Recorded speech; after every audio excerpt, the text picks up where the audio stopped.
continue with the first chapter, that is the French Revolution of class 9th history.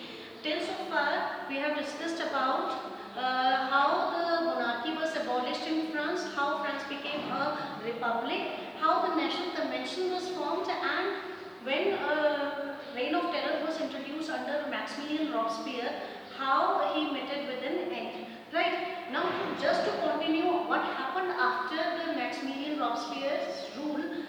This was the time period in France where the public had already experienced rule under the monarch, under an elected head.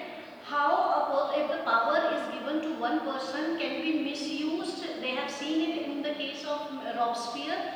So now they were so frustrated that they decided, they draw inspiration from the philosophers who have given the idea of division of power among the different people, right? So on that principle they decided to form two bodies through elections, and this led to the rise of directory rule in France, right? So elections were held after Robespierre's death, and two bodies were created. One was the legislative body and another was the executive body, right? So the legislature used to make the laws, and the executive body, which was also called the directory, was supposed to follow those laws, right?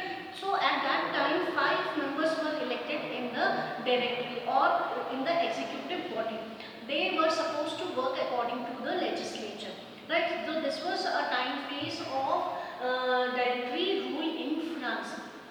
There was this rule failed because the executive body was in constant clashes with the legislative body, and this leads to a political instability in the France. Whatever the decisions were taken by the legislative body was not followed by the executive, and there was a constant clashes between the two bodies.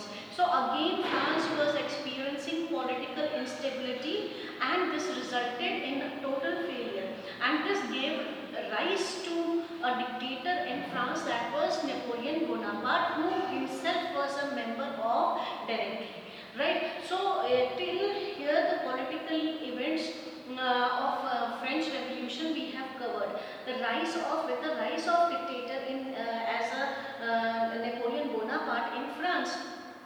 Firstly, when he became the dictator in the year 1804, he established his rule, control over the administration. He spent few years on consolidating his power in France, and in his later years he expanded the French Empire.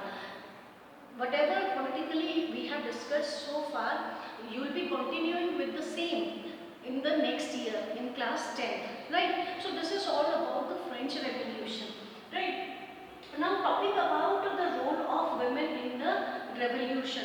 When the male members of the society, they were indulged in revolutionary activities, what was the position of the women in the society? Though they were not having any political rights, they were not enjoying much rights in the French society, but yet they have, in the absence of male members, they have taken the responsibilities of their families. They became the bread earner, right, by indulging themselves in various occupations. Like they became the flower vendors, vegetable and fruit vendors, right? Sorry. They indulged in domestic works, doing works at others' homes and earning bread for their family, right? So they played a significant role. There were women in the French society sorry, who formed various clubs. The prominent club was Society of Revolutionary and Republican Women. One very significant name was Olympe de Gouges. This lady, he framed a constitution, declaration of rights of women and citizens, and she presented this in front of the queen and king, right? She when the Robespierre was ruling in France, he banned all the women club in France, and she was charged with, again the charge of treason was imposed on Olympe de Gouges, and she was executed, right? So this was her end, how she met with an end, and but her role in the revolution was significant. She raised the voice of political rights of women. Now, again, one very significant thing that the Jacobean government had taken, the step taken was to abolish slavery in the French colonies. Right? Though it was reimposed by Napoleon Bonaparte, and slavery was finally permanently abolished in France and its colony in the year 1848.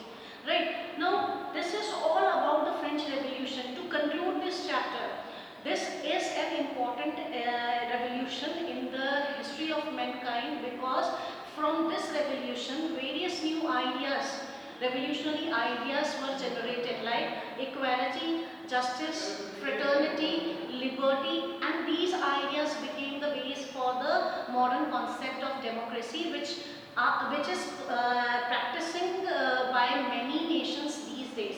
Right? So this is the reason why we study French Revolution and we give importance to this revolution. This is all about the French Revolution. Thank you for watching.